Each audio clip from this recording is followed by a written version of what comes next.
Latest legacy media organization to report on the authenticity of the Hunter Biden laptop, more than 2 years after they dismissed it.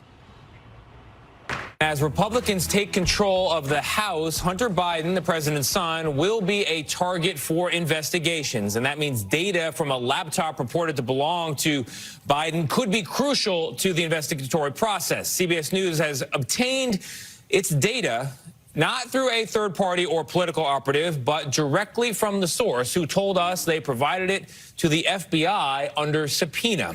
And we commissioned an independent forensic review to determine its authenticity.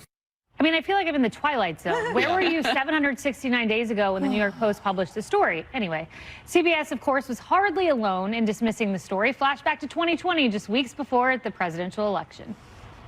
U.S. authorities are seeing if those emails we just talked about are connected to an ongoing Russian disinformation effort. It is so obviously a Russian operation. Hunter Biden, this laptop that intelligence officials have warned is likely Russian disinformation. Ongoing Russian disinformation effort. Ongoing Russian disinformation effort. All of a sudden, two and a half weeks before the election, this laptop appears somehow.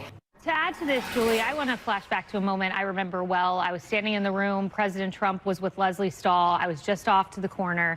I watched her deny that this Hunter laptop story was real in real time. Here's the clip. Didn't age well for Leslie. It was so good to watch back, because you're right, it did not age well.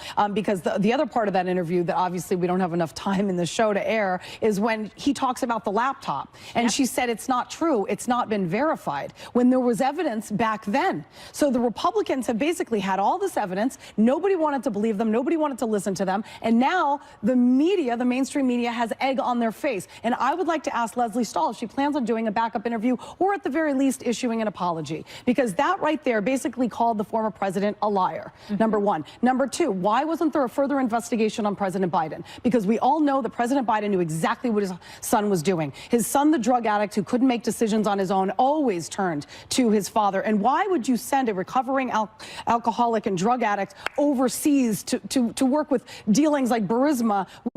Can an 8,000-year-old... Which also implicates the United States. And I mean, we're doing deals with the enemy, with Russia and China. It implicates the president. I want to see an investigation behind the president's involvement. Yeah, we've once had and for all. 769 days, Jimmy, okay, since the story broke. We've had 2 elections, a presidential one and a midterm one, and CBS is just now verifying this. This is absurd. It's malpractice. It's kind of surprising it took them 2 years to authenticate it, given they could get a Twitter boycott done in 2 days. Right. You know what I'm saying? Exactly. The CNN Plus of boycotts. It was over before it started. It's so crazy. But here's the thing, and it should be acknowledged. The only reason anyone is authenticating it now is because the GOP took back control of the House, and they're trying to distance themselves from the cover-up work they did in October of 2020. Understand, their authentication didn't come with new information. We don't know anything today. We didn't know when the Director of National Intelligence at the time corroborated the contents on the emails. Never mind that his walking, talking, living, breathing business partner came forward to say, yeah, I was the guy. These are real emails. Biden was getting a 10% kickback. Heretofore became known as the big guy. Okay, that's a joke in my house to this day. Lincoln Fail is like, it's Christmas, but you got to give 10% of your presents to the big guy because Biden's president. I'm keeping my presents. You know, Emily, you're an attorney, burden of proof. We talk about that in law, right? So you're a journalistic organization. You have to verify something. So the burden of proof in court, you know, you clear and convincing evidence. Preponderance of evidence, exactly, beyond a reasonable doubt. Their burden of proof is like, it's a hurricane outside, but prove to me it's rainy and windy. It's like the slap in the face burden of proof. It's like nothing I've ever seen. That's right. And, you know, the intro that you played in the SOD there, the description of it, the differentiating factor that they cited was the source, because they had to somehow explain why all of a sudden 2 years later they are coming out with what the rest of the world has stamped on their front page. Thank you, Captain Obvious. Right. But what else would you expect from CBS, which is the same organization that just this weekend said they were monitoring the situation and getting off Twitter because heaven forbid, President Trump is on a social media app.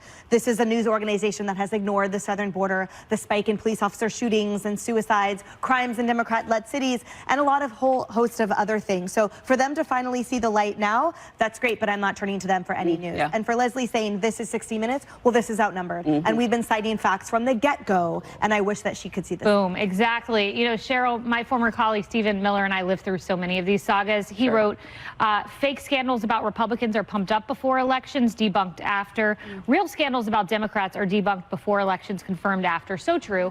Hunter, you think about the dossier, the fake dossier. You think about Lafayette Square, which was debunked by an internal investigation. You think about Biden's intel community debunking the Russian bounty story. All disproven, but they're believed because they go against Republicans. Well, a part of this that I'm going to be interested to see, we are going to get, Julie, to your point, investigations after the first of the year. Republicans have promised that. I think you're right. The mea culpa is now coming from this news organization and others that, yes, it is a real laptop. This was real information. The big thing is, remember, Twitter and Facebook, they pummeled the New York Post right away. This is all before the election.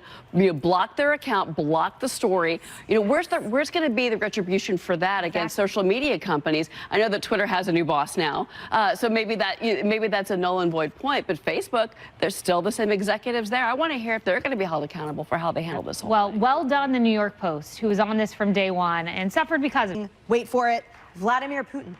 The price of turkey jumped more than 20% from last year, but check out how the Department of Agriculture is spinning things, writing in a memo that Russia's war on Ukraine and drought across the United States are pushing up the price of Thanksgiving staples.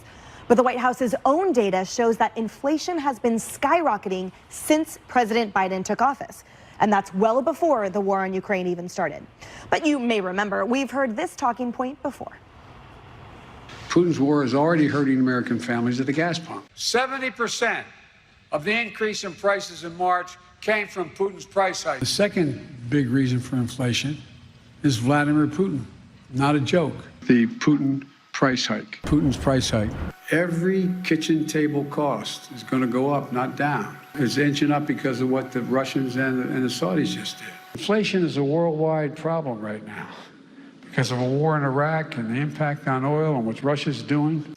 Cheryl, I can't keep up with the whiplash because inflation is a worldwide problem there, but remember he said it was a high-class problem. He then blamed the Saudis, but we went begging them for oil, and all I know is that every time I pump gas, I see a sticker that has his face on it that says, I did this, and you know what, that's right. Inflation was building and building month to month after he took office, before Vladimir Putin ever set foot or put one troop into Ukraine. Just to be clear, to look at the calendar here.